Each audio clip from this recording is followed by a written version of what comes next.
বৈযুক্তিত্র বৈচিত্র্যে আপনাদের পড়ে শোনাচ্ছিলাম এরিক মারিয়া রেমার্কের বিখ্যাত বই a time to love and a time to die. উপন্যাসটির আজ চতুর্থ পর্ব। রাস্তার ঠিক মাঝখানে একটা বড় গর্ত, ইট কাঠ ভাঙা দেয়ালের বড় বড় চাই দিয়ে গর্তের অনেকটা বোঝানো, তার উপর আড়াআড়ি করে ফেলে রাখা হয়েছে দোমড়ানো একটা ল্যাম্পপোস্ট। গর্তটা সাবধানে এড়িয়ে গ্রেবার ছুটে গেল। বাড়িটার সামনে এসে যখন থামল, আনন্দে রক্ত ওর চলকে উঠল। 18, এইটাই তো নম্বর। আশ্চর্য, শুধু 18 নম্বর বাড়িটাই এখনো টিকে আছে। কিন্তু ভুল ভাঙতে ওর দেরি হলো না। টিকে ছিল কেবল সামনের দেয়ালটা। অন্ধকারে মনে হচ্ছিল বুঝি সম্পূর্ণ বাড়িটাই দাঁড়িয়ে রয়েছে। কিন্তু চোখে অন্ধকার সয়ে যেতেই দেখল পেছনের দিকটা সম্পূর্ণ উড়ে গেছে। পিয়ানোটা ছিটকে উঠে এসেছে দোমড়ানো কড়ি বর্গার মাঝে। ঢাকনাটা নেই। চাবিগুলো মনে হচ্ছে ক্রুব্ধ রাগে দাঁত মুখ খিঁচানো প্রাগৈতিহাসিক যুগের বিরাটাকায় কোনো জন্তুর মতন।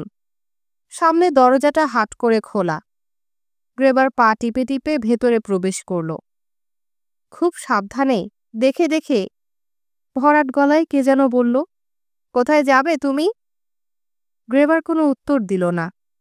সেই মুহূর্তে ও কোনো উত্তর দিতে পারল না। সবকিছু কেমন যেন গোলমাল হয়ে গেল। এইটাই তো ওদের বাড়ি, নাকি অন্য কারো? অথচ সীমান্তে সারা বছর বাড়ির দরজা জানলা প্রতিটা দৃশ্য যেন ও চোখের সামনে ভাসত। আর আজ ও সব গুলিয়ে ফেলেছে। এমনকি বাড়িটা রাস্তার কোন দিকে ও সেইটাই স্পষ্ট করে মনে করতে পারল না। যদি মাথাটা বাঁচাতে চাও তো ওখানেই দাঁড়িয়ে থাকো। গ্রেবার দেখল সিঁড়ির মুখে একটা ছায়া। ছায়াটা ওর দিকে এগিয়ে এলো। একজন এয়ারেড ওয়ার্ডেন। কি চায় এখানে? গ্রেবার ঢোক গিলল। এটা কি 18 নম্বর? 18? কোথায় 18? কেন, এটা কি 18 নম্বর নয়? হয়তো ছিল, এখন আর নেই। এইটাই তো পৃথিবীর মজা। হঠাৎ গ্রেবারের রক্ত চড়ে গেল। এক থাবায় ওয়ার্ডেনের কোটের কলার চেপে ধরে ও নাড়া দিল। দেখুন, জ্ঞান দেবার চেষ্টা করবেন না। 18 নম্বর বাড়িটা কোথায়? ওয়ার্ডেনও চোখ পাকালো। ছেড়ে দিন বলছি, নইলে পুলিশ ডাকবো। এখানে কারো দাঁড়িয়ে থাকার অধিকার নেই। ওরা আপনাকে গ্রেফতার করবে। না, করবে না। গ্রেবার ওর কলার ছেড়ে দিল। আমি সৈনিক, সীমান্ত থেকে আসছি। ওয়ার্ডেন হা হা করে হেসে উঠল। হাসির দমকে চমকে চমকে উঠল ভেতরের নিতল নিস্তব্ধতা। ওহ হো হো, খুব একটা বললেন। যা হোক, আপনার কি ধারণা এটা এখন আর সীমান্ত নয়? দেখুন, আমি 18 নম্বর বাড়িটা খুঁজছি। 18 নম্বর হাকেনস্ট্রাসে। আমার বাবা মা ওই বাড়িতে বাস করতেন। হাকেনস্ট্রাসে এখন আর কেউ বাস করে না। কেউ না? কেউ না, আমি সব জানি। একদিন আমিও ওখানে বাস করতাম। 10 দিনে 6 বার উড়োজাহাজ থেকে বোমা ফেলা হলো। ব্যাস, সব শেষ। লোকটা হিহি করে হাসল। ওই যে বাড়িটা দেখছেন? আঙুল দিয়ে ওর সামনের ভগ্নস্তূপটা দেখালো। ওখানে আমার বউ চাপা পড়ে মরে আছে। কেউ ওকে খুঁড়ে বার করল না। কেউ না। ওদের নাকি অনেক কাজ। কারোর কোনো ধারণাই নেই কোথায় কি হচ্ছে। ওদের যখন সময় হলো, বাড়ির নিচে চাপা পড়ে সবাই তখন মরে গত হয়ে গেছে। লোকটা আবার অদ্ভুতভাবে হাসল। আপনারা সব পদক পাওয়া সীমান্তের বীর জোয়ান। আপনারা এসব ঠিক বুঝবেন না। যান, 18 নম্বর বাড়ি ওইটা, যেখানে ওরা সব খোঁড়াখুড়ি করছে। তাই কি? গ্রেবার এতক্ষণ দরদর করে ঘামছিল। এবার হিমেল একটা শিহরণের ঢেউ খেলে গেল ওর সারা শরীরে। যেখানে ওরা খোঁড়াখুড়ি করছে? না না, এ সত্যি নয়। সত্যি হতে পারে না। নিশ্চয়ই ও স্বপ্ন দেখছে। ঠিক তাই। এটা তো রাশিয়া নয়, জার্মানি। জার্মানি এখনো সম্পূর্ণ অক্ষত এবং নিরাপদ। স্বপ্নাচ্ছন্ন মানুষের মতো ও পায়ে পায়ে ফিরে এলো। স্পষ্ট শুনতে পেল লোকজনের চেঁচামেচি আর শাবল বেলচার ঠুংঠাং শব্দ। সামনের রাস্তাটা জলে জলাকার। হয়তো জল সরবরাহের বড় পাইপটাই ফেটে গেছে। ঢাকনা দেয়া আলোর নিচে বহে যাওয়া স্রোতগুলো মৃদু হাওয়ায় তিত্তির করে কাঁপছে। উঁচু জায়গায় দাঁড়িয়ে যে লোকটা সবাইকে নির্দেশ দিচ্ছে, ধমকাচ্ছে, রেবার তার কাছে দৌড়ে এলো। এটা কি 18 নম্বর? কি? লোকটা তেড়ে এলো। কি চাই এখানে? ভাগো, ভাগো ই আসতে, ভাগো। আমি আমার বাবা মাকে খুঁজছি, 18 নম্বরে থাকতেন। ওরা এখন কোথায় বলতে পারেন? কি করে বলবো? আমি তো আর গণৎকার নই। না, তা হয়তো নন। রেবার ওকে শান্ত করার চেষ্টা করলো। কিন্তু ওদের উদ্ধার করা হয়েছে কিনা নিশ্চয়ই বলতে পারেন। না, তাও পারি না। ওসব খোঁজ খবর রাখবার কাজ আমাদের নয়। আমাদের কাজ শুধু খোঁড়া। আপনি বরং অন্য কাউকে জিজ্ঞেস করুন। এখানে এখনো কেউ চাপা পড়ে আছে নাকি? নিশ্চয়ই। আপনার কি ধারণা আমরা এই রাত দুপুরে বসে বসে তামাশা করছি? হঠাৎ ও ব্যস্ত হয়ে কাকে যেন চেঁচিয়ে বলল, ওভাবে নয় উইলমান, ওভাবে নয়। থামো, থামো। উইলমান উঠে দাঁড়ালো। তার সঙ্গে আরো কয়েকজনও হাত গুটিয়ে নিল। গায়ে ওদের শ্রমিকের নোংরা ফুল হাতা সোয়েটার, পরনে সামরিক ট্রাউজার। ধুলো ময়লা লাগা মুখগুলো তখন ঘামে জবজব করছে। ওদের একজন রাবিশের মধ্যে হাঁটু গেড়ে বসে বড় একটা পাইপ পুঁতছিল। রেবারের সামনে দাঁড়িয়েই ওভারসিয়ার চেঁচিয়ে উঠল, চুপ, চুপ করো সবাই। সবাই চুপ করল। আলোর বৃত্তের বাইরে গাঢ় অন্ধকার আর থমথমে নিটল নিস্তব্ধতা। লোকটা হাতুড়ি ফেলে এবার পাইপের মুখে কান রাখল। চোখ বুজে অনেকক্ষণ ও যেন কি শোনার চেষ্টা করল। দূরে, বহু দূর থেকে ভেসে আসছে অ্যাম্বুলেন্স আর দমকলের ইঞ্জিনের গর্জন। লোকটা এবার সোজা হয়ে বসল। এখনো নিঃশ্বাস আর গঙ্গানির শব্দ শোনা যাচ্ছে, কিন্তু আগের চেয়ে অনেক আস্তে। আমার মনে হয় নিচে খুব বেশি আর বাতাস নেই। এটা যেমন আছে থাক। ডান দিকে আর একটা পাইপ পুঁতে দাও, যাতে ওরা আর খানিকটা পরিষ্কার বাতাস পায়। পাইপটা কোথায় পুঁতবো? এখানে? না, আর একটু এপাশে সরিয়ে। হ্যাঁ, ওখানে। রেবার এতক্ষণ বিমূঢ় বিস্ময়ে চুপচাপ দাঁড়িয়ে ওদের কাণ্ড কারখানা দেখছিল। এবার ব্যাপারটা ওর কাছে বোধগম্য হলো। ও জিজ্ঞেস করল, এটা কি বিমান আক্রমণের চোরাকুঠুরি? অবশ্যই, না হলে কেউ কি আর এতক্ষণ বেঁচে থাকতে পারে? রেবার ইতস্তত করল, ওরা সবাই কি এবারই লোক? ওয়ার্ডেন যে বলল এ রাস্তায় এখন আর কেউ থাকে না।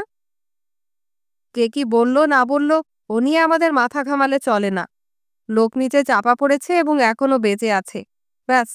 ওইটুকু জানতে পারলেই যথেষ্ট। ওরা কোথায় থাকে, কোত্থেকে এলো, এসব আমাদের জানার দরকার নেই। রেবার তার সামরিক ঝোলাটা কাঁধ থেকে নামিয়ে নিল। ওর মন বলল, ওরা নিশ্চয়ই এখানে চাপা পড়ে আছেন। দেখুন, আমি সৈনিক এবং যথেষ্ট জোয়ান। খুঁড়ে বার করার কাজে আমিও আপনাদের সাহায্য করতে পারি। আপনি নিজে থেকে যদি সাহায্য করেন সে তো খুব ভালো কথাই। উইলমান, তোমাদের কোনো বাড়তি শাবল আছে? থাকে তো ওকেও একটা সঙ্গে নিয়ে দাও। প্রথমে যাকে পাওয়া গেল, ভারী লোহার বিমে পা দুটো তার থেতলে গেছে। লোকটা তখনও বেঁচে রয়েছে এবং জ্ঞান আছে। রেবার ওর মুখের ওপর ঝুঁকে পড়ল, কিন্তু চিনতে পারল না। ধরাধরি করেও কে স্ট্রেচারে তোলা হলো। লোকটা কোনো শব্দ করল না, কেবল ধীরে ধীরে ওর ফ্যাকাশে চোখের পাতা দুটো বন্ধ হয়ে এলো। দরজার ঠিক সামনে আরো দুজনকে পাওয়া গেল। সম্পূর্ণ চেপটে গেছে, বাদামের খোলার মতো মাথা দুটো থ্যাতলানো। চোখ, নাক, মুখ কিচ্ছু বোঝা যাচ্ছে না। একতাল মাংসপিণ্ডের মধ্যে দুসারি দাঁত শুধু ঝিকমিক করছে। মাথায় কোকড়ানো কালো চুল। রেবার স্বস্তি পেল, ওর বাবা মা দুজনেরই চুল পেকে গেছে। টেনে মৃতদেহ দুটোকে ওরা রাস্তায় নামিয়ে রাখল। অন্ধকার এখন অনেক হালকা হয়ে গেছে। চাঁদ উঠেছে। মাথার উপরে নিস্পন্দ নীলিম আকাশ। একটু অবকাশ পেতে গ্রেবার পাশের লোকটিকে জিজ্ঞেস করল, কখন বিমান আক্রমণ হয়েছিল? কাল রাত্রিরে। গ্রেবারের হঠাৎ চোখ পড়ল তার হাতে। কোনোই নিচে থেকে গড়িয়ে আসা গাঢ় একটা রক্তের ধারা শুকিয়ে কালচে হয়ে গেছে। ও বুঝতেই পারল না কখন কিভাবে কেটেছে।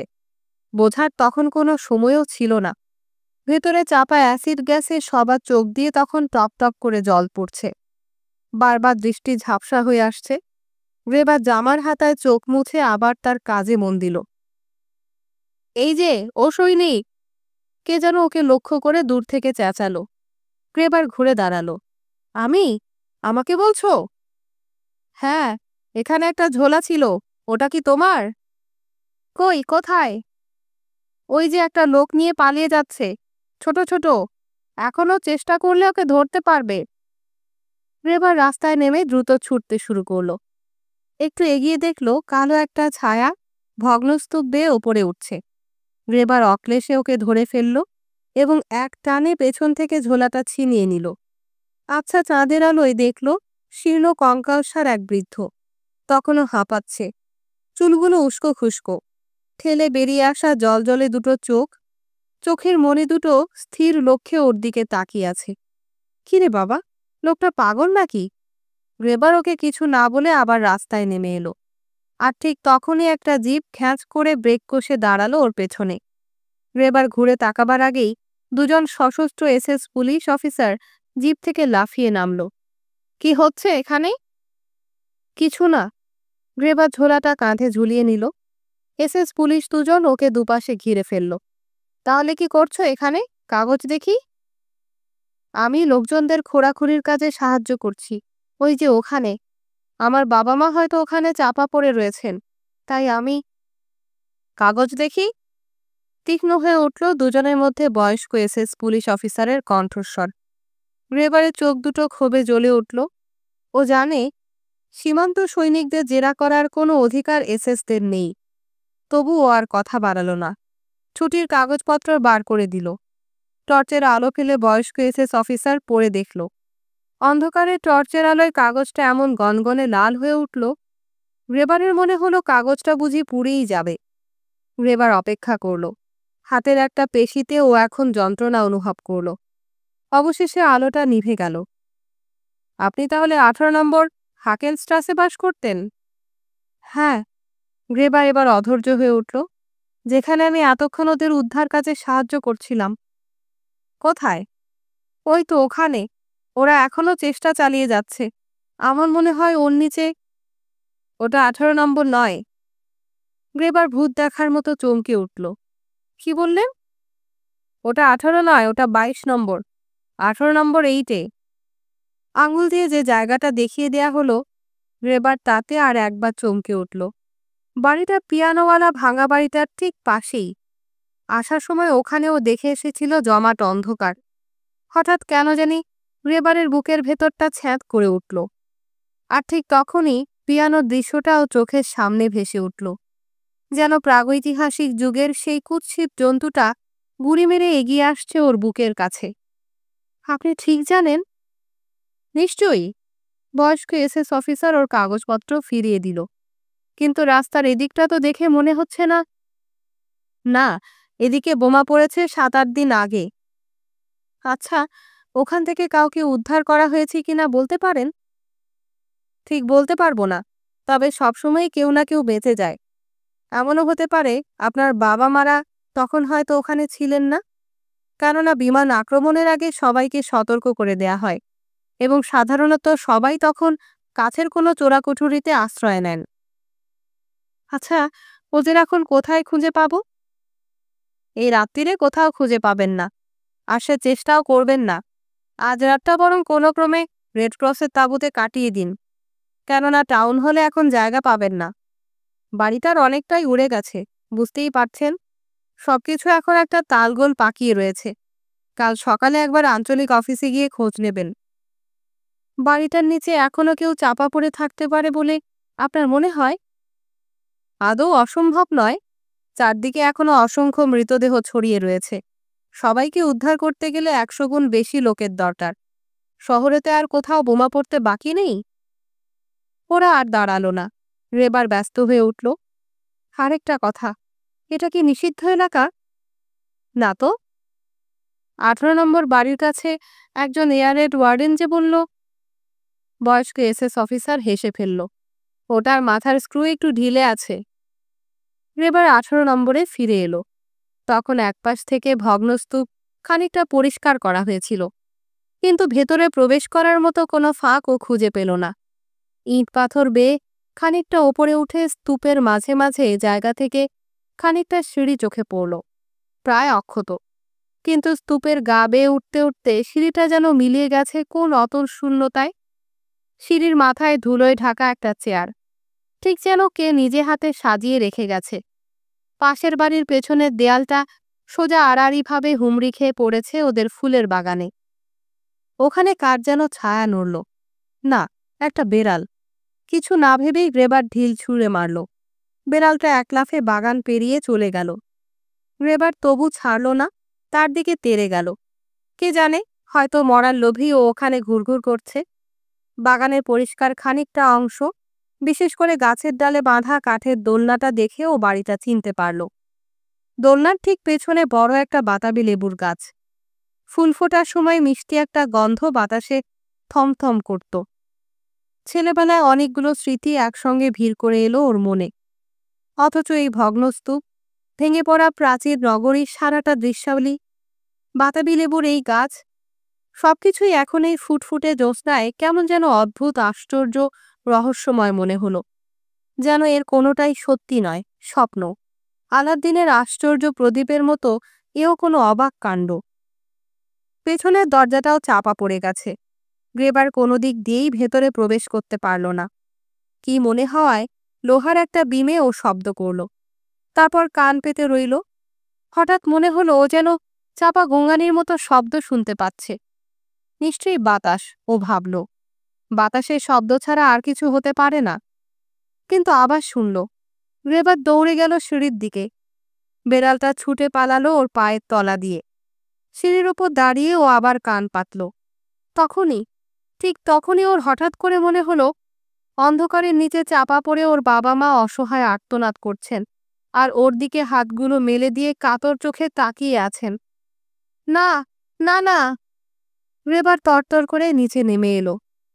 তারপর যেখানে উদ্ধারের কাজ চলছে সেই বাড়িটার দিকে ছুটে গেল। হাঁটু দুটো তখনও থরথর করে কাঁপছে। শার্টের ভেতরটা ঘামে ভিজে উঠেছে। এই যে, শুনছেন? এটা 18 নম্বর নয়, 18 নম্বর ওটা। দয়া করে আপনারা একবার চলুন। কি বলছেন আপনি? তদবির তদারকে ব্যস্ত ওভারসিয়ার ওর দিকে তাকিয়ে অবাক হয়ে বলল, বিশ্বাস করুন, এটা 18 নম্বর নয়। আমার বাবা মা হয়তো এখনো। কোথায়? ওখানে। শিগগির একবার দয়া করে চলুন। অন্য সবাই ওর দিকে ফিরে তাকালো। শুনুন, ওভারসিয়ার বিব্রত বোধ করল। ওই বাড়িটা অনেক দিনের পুরনো, এখন আর কিছু করার নেই। তাছাড়া এখানে আমাদের এখনো কয়েকজনকে উদ্ধার করতে হবে। পরে করবেন। অসম্ভব, দু একজন এখনো বেঁচে আছে। আপনি কি চান ওরা মারা যাক? নিশ্চয়ই না, কিন্তু দেখুন, আপনার সঙ্গে তর্ক করে বৃথা সময় নষ্ট করার মতো সময় আমাদের নেই। ওভারসিয়ার এবার অধৈর্য হয়ে উঠল। তবে একটা কথা আপনাকে বলতে পারি। আপনি নিশ্চিন্ত থাকুন, ওখানে এখন আর কেউ জীবিত নেই। থাকলে আমরা নিশ্চয়ই খবর পেতাম। ওভারসিয়ার আবার তার কাজে মন দিল। গ্রেবার চুপচাপ দাঁড়িয়ে রইল। ভেবেই পেল না এবার ও কি করবে। ওর ঝাপসা উদাস চোখের সামনে শ্রমিকদের কালো কালো পিঠগুলো এদিক ওদিক নড়ছে। অ্যাম্বুলেন্সের কর্মচারীরা স্ট্রেচারে মৃতদেহ বয়ে নিয়ে যাচ্ছে। আলোর নিচে বয়ে যাওয়া জলের ছোট্ট ছোট্ট ঢেউগুলো তীর তীর করে কাঁপছে।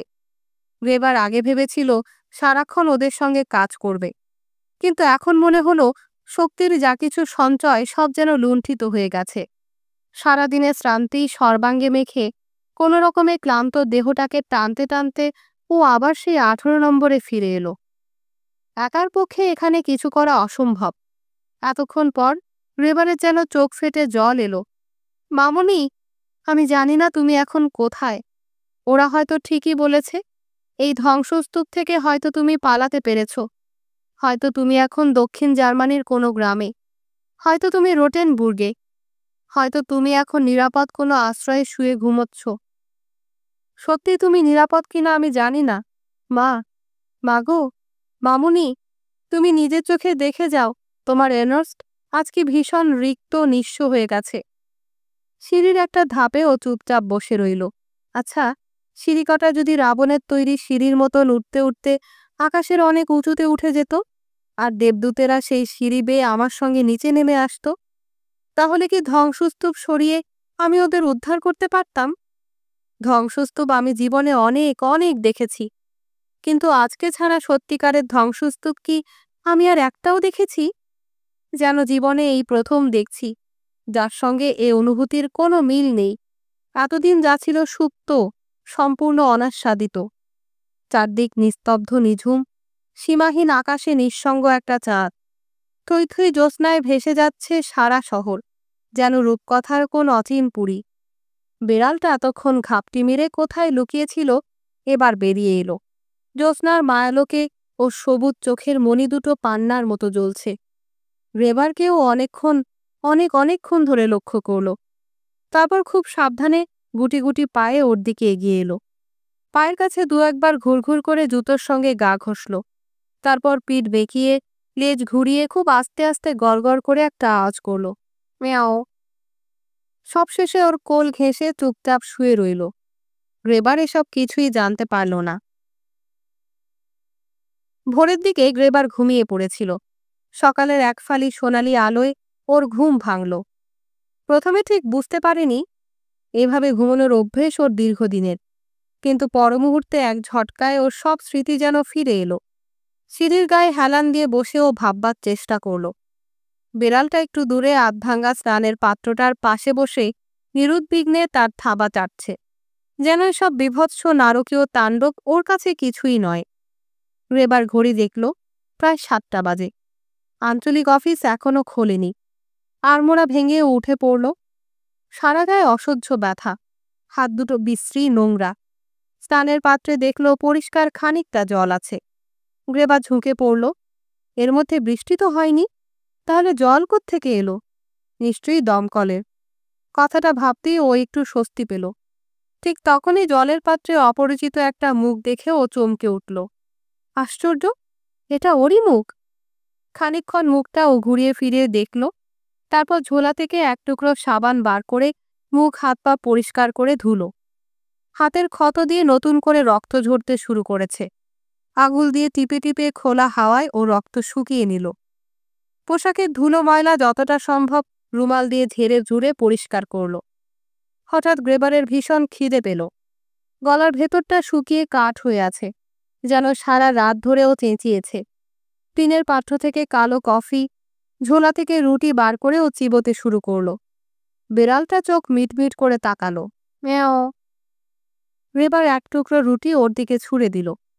রুটিটা ছোঁ মেরে নিয়ে বেড়ালটা আবার তার আগের জায়গায় ফিরে গেল। গ্রেবার ওর দিকে অপলক চোখে তাকিয়ে রইল। ছাই ছাই রঙের মসৃণ লোম, পায়ের থাবাগুলো সাদা। ভগ্নস্তূপের চারদিকে ছড়ানো ভাঙা কাচের টুকরোগুলো সূর্যের আলোয় চিকচিক করছে। গ্রেবার তার ঝোলাটা কাঁধে ফেলে রাস্তায় নেমে এলো। বারবার থমকে দাঁড়িয়ে দাঁড়িয়ে ও দেখল শহরের জীর্ণ মলিনতা এখন আরও বেশি করে ওর চোখে পড়ছে। দাঁতহীন মাড়ির মতো সর্বাঙ্গে গভীর ক্ষত। ক্যাথরিনেন কির্খের প্রাচীন গির্জার সবুজ চূড়াটা উধাও হয়ে গেছে। হাকেনস্ট্রাসের দু একটা বাড়ি ছাড়া শহরটাকে আদিমকালের বিশাল কোনো দৈত্য যেন দু পায়ে দোলে মুচড়ে গুড়িয়ে দিয়ে চলে গেছে। ও স্বপ্নে দেখা শহরের সঙ্গে এখন এর আর কোনো মিল নেই।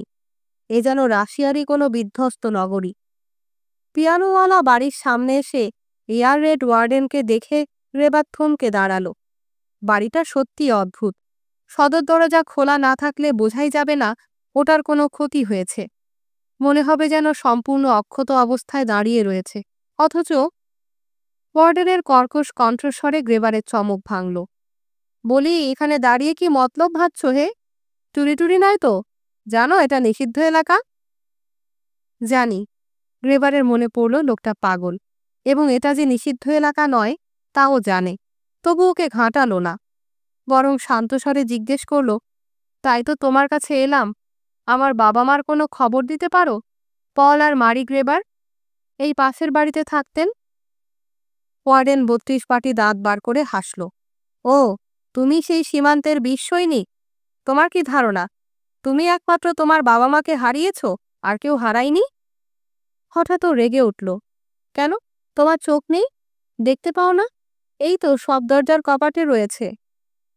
কই, কি রয়েছে? গ্রেবার ওকে প্রায় ঠেলেই দরজার কপাট দুটোর ওপর দ্রুত চোখ বুলিয়ে নিল। দেখল অসংখ্য ছোট ছোট কাগজের টুকরো আঁটা। তাতে নানান ধরনের লেখা, হারানো মানুষের নাম আর ঠিকানা। পেন্সিল, কাঠকয়লা কিংবা চকখড়ি, যে যা হাতের কাছে পেয়েছে তাই দিয়ে লিখেছে। হেনরিক আর জর্জ, তোমরা হেরমান জ্যাঠার সঙ্গে দেখা করো। ইরমা মারা গেছে, তোমার মা। যে পারো বার্নহিল ডেশমিটের ঠিকানা দাও, 4 নং টুরিং গেস্ট্রাসে। অটো, আমরা এখন ইয়োবুর্গের প্রাথমিক বিদ্যালয়ে রয়েছি। মেরি, তুমি কোথায়? এই ধরনের আরো নানান আবেদন নিবেদন। গ্রেবার ঘুরে দাঁড়াতেই ওয়ার্ডেন জিজ্ঞেস করল, কি পেলে কিছু? না, ওরা তো আর জানেন না যে আমি আসছি। ওয়ার্ডেন চোখ ঘুরিয়ে ভ্রু নাচিয়ে হিহি করে হাসল। এখানে কেউ কারোর কথা জানে না, হিহি, কেউ না। আর যাদের কেউ চায় না তারাই শুধু বেঁচে থাকে, হি হি হি। তুমি, আমি, আমরা সবাই শুধু খুঁজছি আর খুঁজছি। ঠিক এক মুহূর্তে গ্রেবার কিছু বলতে পারল না। নিঃশব্দ যন্ত্রণায় বুকের অতল থেকে কেবল উঠে এলো গভীর একটা দীর্ঘশ্বাস। তুমি বরং তোমার নামটা এখানে কোথাও লিখে দাও, তারপর অপেক্ষা করে থাকো, দেখবে একদিন ঠিক উত্তর আসবে। গ্রেবার চমকে উঠল। এমন সুসংলগ্ন কথার বাঁধুনি। ও কি পাগল না দ্রষ্টা? ওয়ার্ডেনের মুখটা এখন থমথমে, বিষণ্ণ ম্লান। শুধু ও দুয়ারত চোখের ভাষা গ্রেবারের কাছে মনে হলো দুর্বোধ্য। এক টুকরো কাগজের জন্য গ্রেবার চারদিকে তাকালো। ভাঙা ফ্রেমে হিটলারের একটা রঙিন ছবি ছাড়া ও আর কিছুই খুঁজে পেল না। কিছু না ভেবে ছবিটা ছিঁড়ে ফেলল। পেছনের পিঠটা সাদা। পেন্সিল বার করে ভাবল কি লিখবে। শেষ পর্যন্ত ভেবে ভেবে লিখল, পল ও মেরি গ্রেবারের খবর চাই, আমি এখানে ছুটিতে রয়েছি, এর্নস্ট। ছিঁড়ে ফেললে? কি? ফুরারের ছবিটা? ওটা এমনিতেই ছেঁড়া ছিল। গ্রেবার ভেবে পেল না চিঠিটা কি দিয়ে আটকাবে। শেষ পর্যন্ত 4টে পিন দিয়ে আটকানো একটা চিঠি থেকে 2টো পিন খুলে নিল। মনে হলো এটা অন্যায়, অনেকটা অন্যের কবর থেকে উষ্ণতা চুরি করে নেয়ার মতন। তবু এছাড়া ওর অন্য কোনো উপায় ছিল না। পিন 2টো দিয়ে চিঠিটা ও দরজার গায়ে গেঁথে দিল। বাহ, চমৎকার, ওয়ার্ডেন মন্তব্য করল। কারুর বিয়েতেও এমন সুন্দর হয় না। হঠাৎ কি মনে হয় গ্রেবার বাকি ছবির আরও খানিকটা অংশ ছিঁড়ে নিল এবং দরজার থেকে পাওয়া লুসি পরিবারের ঠিকানাটা টুকে রাখল। ওদেরও চেনে। ভাবল এই ঠিকানায় চিঠি দিয়ে বাবা মার খবর জানতে চাইবে। তারপরে কি ভেবে ছেঁড়া ছবির বাকি অংশে একই সংবাদ লিখে গ্রেবার আবার 18 নম্বরে ফিরে এলো। 2টো পাথরের মাঝে চিরকুটটা এমনিভাবে রেখে দিল যাতে সহজে চোখে পড়ে। 2 জায়গাতেই থাক, যদি কোনো খবর আসে। ক্ষীণ একটা আশায় গ্রেবারের বুক অনেকটা হালকা হয়ে গেল। ফেরার পথে রাস্তার ওপারে বড় বাদাম গাছটা ও চোখে পড়ল। বসন্তে পল্লবিত সচ্ছল চিকন পাতাগুলো সূর্যের আলোয় ঝিকমিক করছে। আর তার শাখা প্রশাখায় এক ঝাঁক চড়ুই কিচিরমিচির করছে। হয়তো নীড় বেঁধেছে। আঞ্চলিক অফিসে নিরুদ্দেশের জন্যে আলাদা একটা বিভাগ খোলা হয়েছে। কাঁচা দেবদারু কাঠের তক্তা দিয়ে খানিকটা জায়গা ঘেরা। ভেতরের কাউন্টারে একজন সশস্ত্র অফিসার এবং 2জন নারী কর্মচারী তখন রীতিমতো হিমশিম খেয়ে যাচ্ছে। চারদিকেই কাতারে কাতারে অজস্র মানুষ নিঃশব্দে দাঁড়িয়ে শুধু প্রতীক্ষা করছে। নাম? ডান দিকের মহিলাটি জিজ্ঞেস করল। বেশ ভালো দেখতে, চওড়া মুখ, মাথায় লাল রেশমের ফিতে বাঁধা।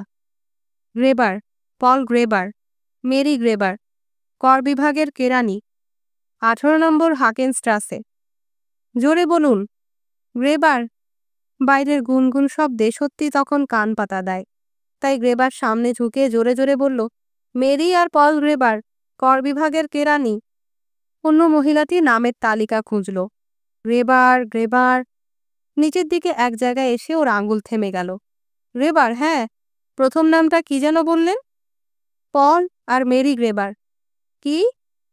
পল আর মেরি গ্রেবার? হঠাৎ গ্রেবার খেপে গেল। ওর মনে হলো এ অসহ্য। না, এটা এর্নস্ট গ্রেবার। এর্নস্ট গ্রেবার আমার নিজের নাম। এছাড়া অন্য কোনো গ্রেবারের নাম দেখছি না। মহিলাটি চোখ তুলে তাকিয়ে হাসল।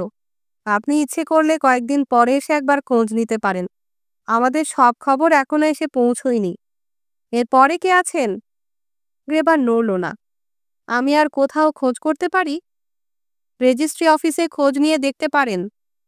গ্রেবারের মনে হলো ওর পেছনে থেকে কে যেন কথা বলছে। ঘাড় ঘুরিয়ে দেখল জীর্ণ শীর্ণ এক কায়া, একজন বৃদ্ধা, বকের মতো সরু সরু ঠ্যাং। গ্রেবার একপাশে সরে দাঁড়ালো। কাউন্টারের পাশে বিয়োবলের মতো ও চুপচাপ দাঁড়িয়ে রইল। সমস্ত ব্যাপারটা এত দ্রুত ঘটে গেল, যার মাথামুন্ড ও কিছুই বুঝতে পারল না।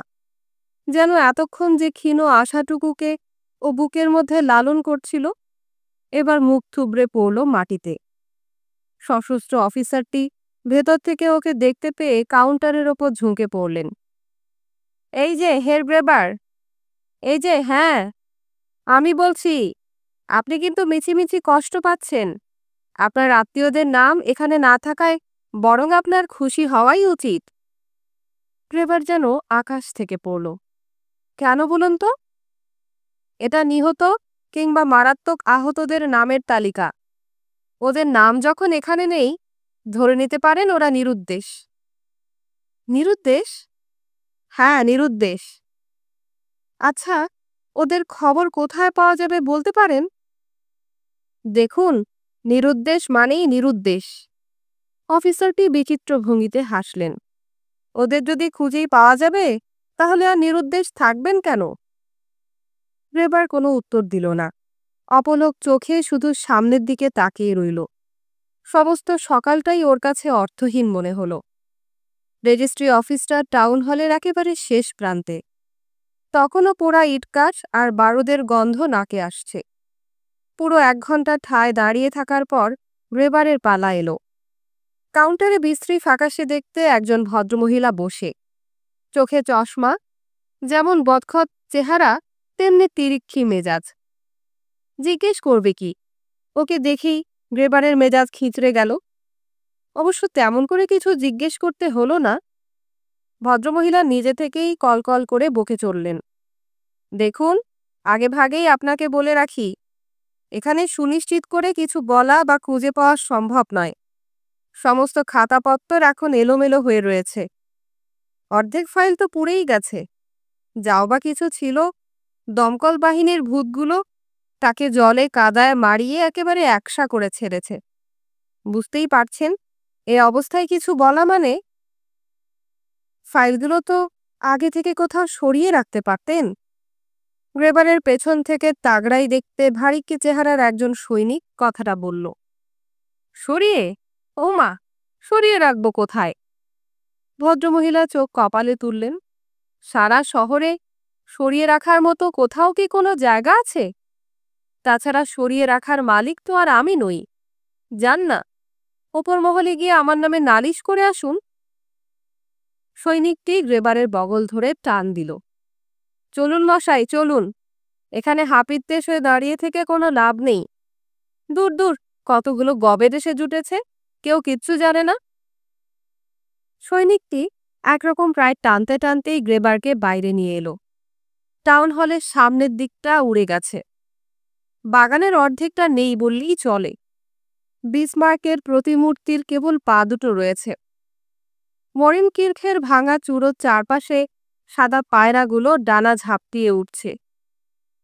আপনি কাকে খুঁজছেন? আমার বাবা মাকে। আমি খুঁজছি মশাই আমার স্ত্রীকে। আগে কিছু জানাইনি, ভাবলাম ওকে একেবারে অবাক করে দেব। আমারও ওই একই ব্যাপার। আমিও চাইনি ওদের অহেতুক বিব্রত করতে। আগে 2-3 বার ছুটি পেতে পেতেও পাইনি। এবারেরটা হঠাৎ করেই পেয়ে গেলাম।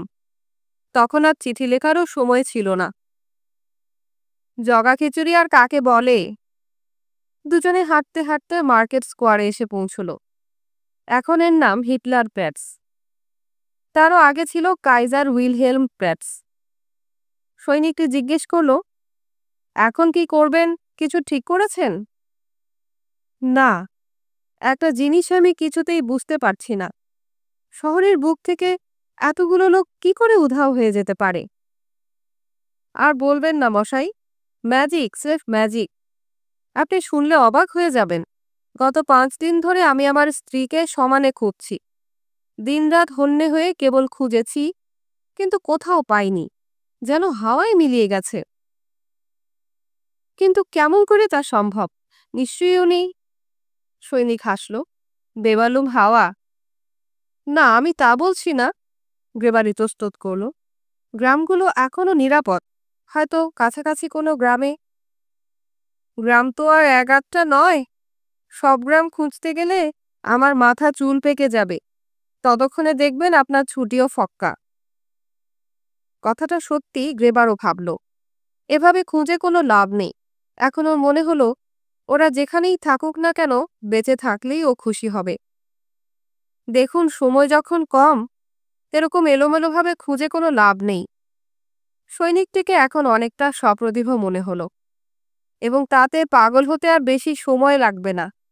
যা করা উচিত ভেবেচিন্তে মাথা ঠান্ডা করে করতে হবে। নিশ্চয়ই। তাই ভাবছি পরিচিত দু একজনদের ঠিকানায় খোঁজ খবর নেব। ওরা সব একই জায়গায় পাশাপাশি থাকতেন। মন্দ নয়, যদিও সবাই এখন বিচ্ছিন্ন এবং ভয়ে কেউ আর মুখ খুলতে চাইবে না, তবু অনেক ভালো। সৈনিক থামল। রাস্তায় বয়ে চলেছে নিঃশব্দের জনস্রোত। আচ্ছা, আমরা তো পরস্পরকে সাহায্য করতে পারি। যেমন ধরুন, আমি যেখানে যেখানে যাব আপনার বাবা মার খোঁজ খবর নেব, আর আপনি যেখানে যাবেন আমার স্ত্রীর কথাও জিজ্ঞেস করবেন।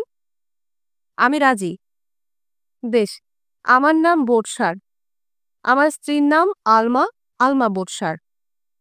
গ্রেবার নামটা টুকে নিল এবং অন্য একটা কাগজে বাবা মার নাম দুটো লিখে বোটসারের হাতে দিল। বোটসার নাম দুটো পড়ে দেখল, তারপর কাগজটা সযত্নে পকেটে রেখে দিল। এখন তো আমরা দুজনে বন্ধু হয়ে গেলাম, কি বলেন? বোটসার গ্রেবারের দিকে তাকিয়ে হাসল। নিশ্চয়ই। কোথায় খোঁজ করলে আপনাকে পাবো? সেই তো ভাবছি, আগে কোথাও একটা মাথা গোঁজার ঠাঁই জোগাড় করতে হবে। এতে আর এত ভাবাভাবির কি আছে? সোজা তাঁবুতে চলে যান। আমাদের মতো ছুটিতে আসা অভাগাদের জন্যে কয়েকটা অস্থায়ী সৈন্য শিবির খোলা হয়েছে। প্রথমে কমান্ড্যান্টস অফিসে গিয়ে জানান, ওরা আপনাকে একটা অনুমতিপত্র দেবে। আপনি কি ওখানে গিয়েছিলেন নাকি?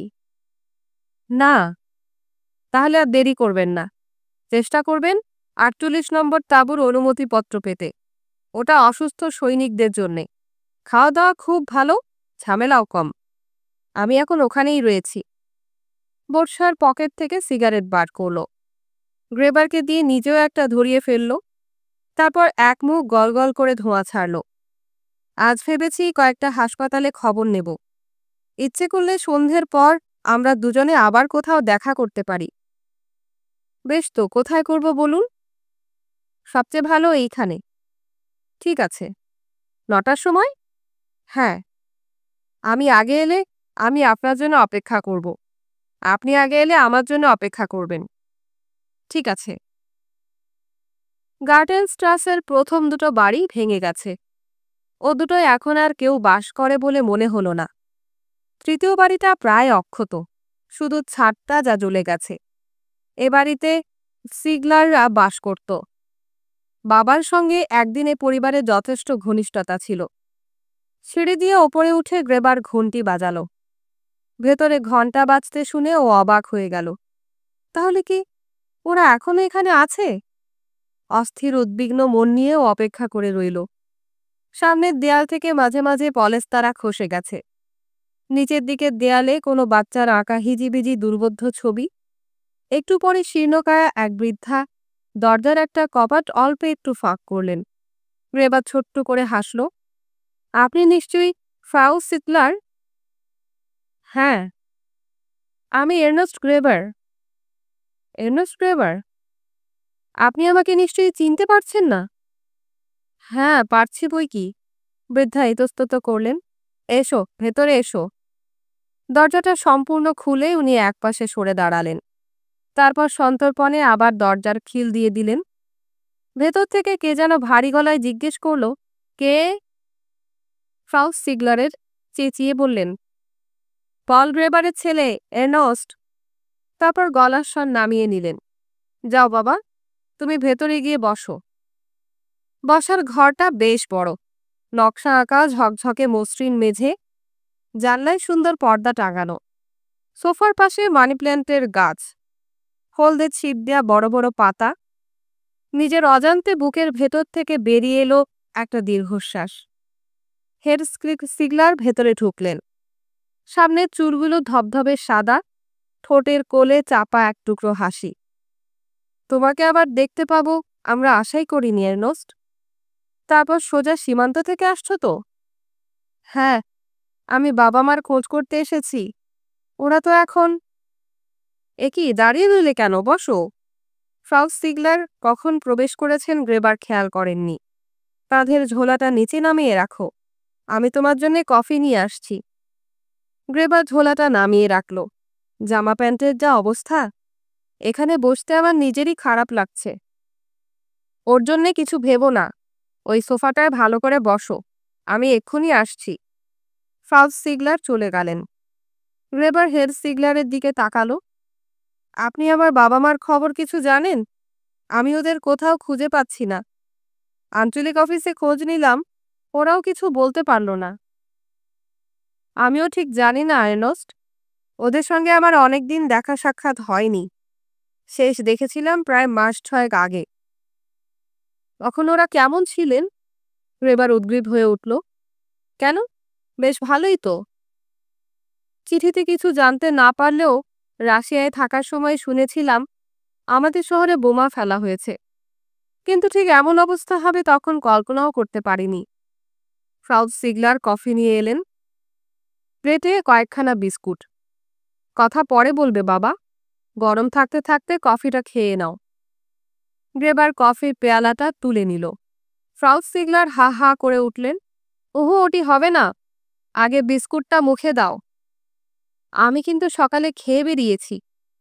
ওসব আমি কিচ্ছু শুনছি না। ফ্রাউ সিগলার নাছোড়বান্দা। গ্রেবারের কিন্তু সত্যি তখন কিছু খেতে ইচ্ছে করছিল না। এমনকি কফির মিষ্টি উষ্ণতাটুকুও কেমন যেন বিস্বাদ মনে হচ্ছিল। তবু কোনো রকমে শেষ করে ও উঠে দাঁড়ালো। আচ্ছা, কোথায় গেলে ওদের খোঁজ পাওয়া যাবে বলতে পারেন? হেড সিগলার এতক্ষণ চুপচাপ দাঁড়িয়ে কি যেন ভাবছিলেন। এবার গ্রেবারের কথায় ও চমক ভাঙল। না এর্নস্ট, সত্যি আমরা কিছু জানি না, তুমি বিশ্বাস করো। না না, অবিশ্বাস করব কেন? গ্রেবার তার ভারী ঝোলাটা কাঁধে তুলে নিল। বরং আপনাদেরই মিছিমিছি বিব্রত করলাম। ওমা, সে কি কথা? ফ্রাউ সিগলার মিষ্টি করে হাসলেন। তুমি আমাদের ঘরের ছেলের মতন। কোথায় থাকছো এখন? এখনো কিছু ঠিক করিনি, দেখি তাঁবুতে একবার চেষ্টা করে। আমাদের এখানে বাড়তি ঘর থাকলে তোমাকে থাকতে বলতাম। না না, ঠিক আছে, আজ তাহলে চলি। এসো বাবা। ফ্রাউ সিগলার দরজা পর্যন্ত এগিয়ে দিলেন। সিঁড়ি ভেঙে নামতে নামতে গ্রেবারের মনে হলো ওরা কিছু যেন গোপন করছেন। তখনই ওর বর্ষার কথা মনে পড়ল। জানলেও ভয় এখন কেউ মুখ খুলবে না। সত্যি, এই ভয়ের উৎস আজকে নয়, 33 সাল থেকে তিল তিল করে জমা হয়েছে মানুষের মনে। লুসিরা থাকেন হারমোনি ক্লাবের বড় একটা হলঘর নিয়ে। সারা ঘর বিছানা মাদুর কম্বলে একেবারে গুদম। তক্তপোষের নিচে বড় বড় ট্রাঙ্ক, দেয়ালে লটকানো স্বস্তিকা আঁকা কয়েকটা নিশান, চওড়া সোনালি ফ্রেমে বাঁধানো ফুরারের বড় একটা তৈলচিত্র। কয়েকজন মহিলা আর ছোট বাচ্চা কলকল করছে। সারা ঘর যেমন অগোছালো তেমনি নোংরা। ফ্রাউ লুসি বিছানায় বসে কি যেন বুনছিলেন। কদাকার দেখতে, থলথলে ঝাপসা চেহারা। ঝাপসা চোখে উনি খানিকক্ষণ গ্রেবারের মুখের দিকে তাকিয়ে রইলেন। তারপর বিড়বিড় করে বললেন, মারা গেছেন এর্নস্ট। কি বললেন? মারা গেছেন। সৈনিকের পোশাক পরা ছোট্ট একটা বাচ্চা গ্রেবারের গা ঘেঁষে দাঁড়ালো। গ্রেবার ওকে ঠেলে সরিয়ে দিল। আপনি কি করে জানলেন? হঠাৎ ওর মনে হলো গলাটা যেন ভেঙে গেছে। আপনি কি ওদের দেখেছেন? ফ্রাউ লুসি ঘাড় নাড়লেন। না। তাহলে? কিন্তু তুমি তো নিজের চোখে দেখতে পাচ্ছ চারদিকের কি অবস্থা। নিথর পাথরের প্রতিমূর্তির মতো উনি সামনের দিকে তাকিয়ে রইলেন। ওর অপলক চোখের দৃষ্টি যেন হারিয়ে গেছে কোন গহন অতীতে। যেন উনি একা, সারা ঘরে আর কেউ কোথাও নেই। গ্রেবার ওর দিকে তাকিয়ে অবাক হয়ে গেল। ফ্রাউ লুসি, আপনি অনুগ্রহ করে একটু মনে করে দেখার চেষ্টা করুন। কোথায় কবে আপনি আমার বাবা মাকে দেখেছেন? কি করে আপনি জানতে পারলেন ওরা মৃত? লেন মারা গেছে। আগস্টো। ঝাপসা চোখের পাতা দুটো জলে ভিজে উঠল। তুমি তো ওদের দুজনকেই চিনতে। মুখ স্পষ্ট মনে পড়তে না পারলেও বাচ্চা দুটোকেও আবছা আবছা মনে পড়ল। সবসময় লজেন্স চুষত আর গাল বেয়ে নাল করাতো। ফ্রাউ লুসি, দোহাই আপনার, আপনি একটু মনে করার চেষ্টা করুন। আপনি কি ওদের দেখেছেন? উনি যেন শুনতেই পেলেন না। লেনাকেও আমি দেখিনি। ওরা আমাকে কাছে যেতে দেয়নি এর্নস্ট। হঠাৎ উনি হাউ হাউ করে কেঁদে উঠলেন। কেন? কেন ওরা এমন করলো এর্নস্ট? তুমি তো সৈনিক, তুমি নিশ্চয়ই জানো। গ্রেবার আর সহ্য করতে পারল না। কান্নাও একদম সহ্য করতে পারে না। ওরও বুকের মধ্যে থেকে কি যেন একটা মুচড়ে মুচড়ে দলা পাকিয়ে উঠে এলো। গ্রেবার অসহায়ের মতো চারদিকে তাকালো। হঠাৎ ওর চোখ পড়ল হের লুসির ওপর। বাইরে থেকে উনি ইশারায় গ্রেবারকে হাতছানি দিয়ে ডাকছেন। গ্রেবার উঠে দরজার দিকে এগুলো। দেখল সৈনিকের পোশাক পরা সেই বাচ্চাটা এখন অন্য দুটো বাচ্চার সঙ্গে লুকোচুরি খেলছে। গ্রেবারের মনটা খারাপ হয়ে গেল। ফ্রাউ লুসির চেয়ে হের লুসি বুড়িয়ে গেছেন অনেক বেশি। দড়ির মতন পাকানো চেহারা, মাথায় টাক পড়ে গেছে, গলার কণ্ঠটা ঠেলে বেরিয়ে আসছে। হের লুসি গ্রেবারের কাঁধে হাত রাখলেন। তুমি কিছু মনে করো না এর্নস্ট। ছোট দুটো মারা যাবার পর থেকে ওর মাথাটা একদম খারাপ হয়ে গেছে। ওর ধারণা সবাই। গ্রেবার চমকে উঠল। তাহলে ওরা মরেনি? আমি ঠিক বলতে পারবো না। গত 6 মাসে চারদিকের অবস্থা যে দিন দিন কি ভীষণ অবনতির দিকে গেছে, সে তোমাকে আমি বুঝিয়ে বলতে পারবো না। এখন আর কেউ কাউকে বিশ্বাস করে না। সবাই ভয়ে জুজু হয়ে রয়েছে। তবে আমার ব্যক্তিগত ধারণা, তোমার বাবা মা এখন কোথাও নিরাপদেই আছেন। এই 6 মাসের মধ্যে ওদের সঙ্গে আপনার দেখা হয়নি? কেন হবে না? এই তো বিমান আক্রমণের আগে। এখনো 1 মাসও হয়নি। একবার পথে দেখা হয়েছিল। গ্রেবারের ধমনীর রক্তস্রোত যেন চলকে উঠল। ওরা তখন কেমন ছিলেন? তুমি কি শরীরের কথা জিজ্ঞেস করছো এর্নস্ট? হ্যাঁ। হের লুসি একটু থেমে উত্তর দিলেন। কেন, ভালোই তো দেখেছিলাম। গ্রেবার হঠাৎ লজ্জিত হলো। ওর মনে হলো 1 মাস আগে কে কেমন ছিল জিজ্ঞেস করাটা অর্থহীন। অন্তত এখন বেঁচে থাকা বা না থাকার প্রশ্নটাই যখন সবচেয়ে জরুরি। ও ক্ষমা চাইল। আমি দুঃখিত হের লুসি, আপনি কিছু মনে করবেন না। আমি একটু উত্তেজিত হয়ে পড়েছিলাম। খুব স্বাভাবিক। তাছাড়া সারা পৃথিবী জুড়ে যখন দুঃখ ছেয়ে রয়েছে, তখন নতুন করে আর দুঃখিত হবার কিছু নেই। গ্রেবার বাইরে বেরিয়ে এলো। প্রথমে হারমোনি ক্লাবটাকে যতটা নিষ্প্রাণ মনে হয়েছিল, এখন আর ততটা মনে হচ্ছে না। মনে হচ্ছে কোথায় যেন জীবন এখনো বেঁচে আছে। রাস্তার মাঝখানে দুটো কুকুর খেলা করছে। মাথার ওপরের আকাশটা ঘন নীল। সূর্যস্নাত গাছের সবুজ পাতাগুলো এখন আরও সচ্ছল মনে হচ্ছে।